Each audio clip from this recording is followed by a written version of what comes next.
Videos देखने के लिए सब्सक्राइब करें जनसत्ता.com, बेल आइकन दबाकर पाएं लेटेस्ट नोटिफिकेशंस। नमस्कार, जनसत्ता में आपका स्वागत है।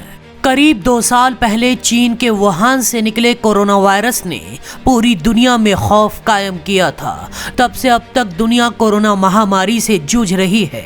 पिछले कुछ महीनों में दुनिया भर में कोरोना के केस कम हुए तो लोगों को राहत की उम्मीद जगी थी, लेकिन फिर एक बार साउथ अफ्रीका में पाए गए कोरोना वायरस के नए वेरिएंट ओमिक्रॉन ने पूरी दुनिया में खौफ का नया दौर शुरू कर दिया है।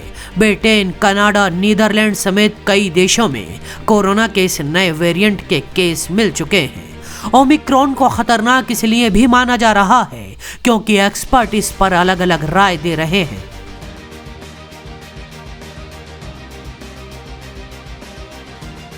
लखनऊ के संजय गांधी आयुर्विज्ञान संस्थान के डायरेक्टर प्रोफेसर आर.के. धीमन ने कहा है कि इस वेरिएंट की वजह से तीसरी लहर आएगी या नहीं ये कहना अभी मुश्किल है, लेकिन ये वेरिएंट तीसरी लहर का कारण बन सकता है।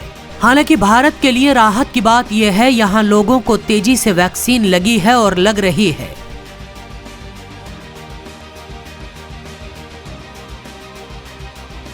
संक्रामक रोगों के लिए अमेरिका के टॉप एक्सपर्ट एंथनी फाउची ने नए वेरिएंट से निपटने को तैयार रहने के लिए कहा है।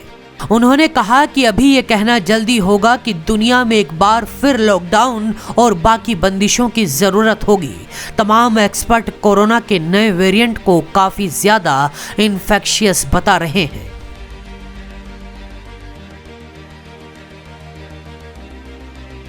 भारतीय आयुर्विज्ञान अनुसंधान परिषद के वरिष्ठ वैज्ञानिक समीरन पांडा ने कहा कि बड़ी जनसंख्या के स्तर पर वायरस का ये प्रकार किस तरह विकसित होता है, ये जानने के लिए हमें इंतजार करना होगा। पांडा ने कहा कि भारत में इस्तेमाल किए जा रहे टीके कोवैक्सीन और कोविशील्ड पहले के म्यूटेंट वेरिएंट के खिलाफ कारगर पाए गए थे, लेकिन वो इस ओमिक्रॉन वेरिएंट के खिलाफ कारगर होंगे या नहीं ये समय बताएगा।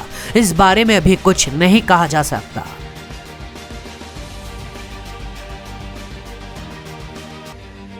ओमिक्रॉन नाम के इस नए कोरोना वेरिएंट को लेकर दुनिया भर में चिंता का माहौल दिखाई दे रहा है।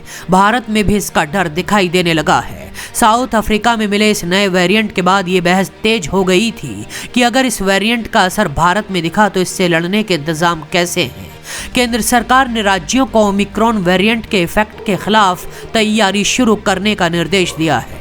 भारत सरकार ओमिक्रॉन के खतरे से लड़ने के लिए जरूरी कदम अभी से उठा रही है। केंद्र ने राज्य और केंद्र शासित प्रदेशों की सरकारों को कोविड-19 की टेस्टिंग बढ़ाने, स्वास्थ्य सेवा की बुनियादी ढांचे और जीनोम सीक्वेंसिंग को बढ़ाने का भी निर्देश दिया है। बाकी खबरों के लिए देखते रहिए जनसत्ता.com।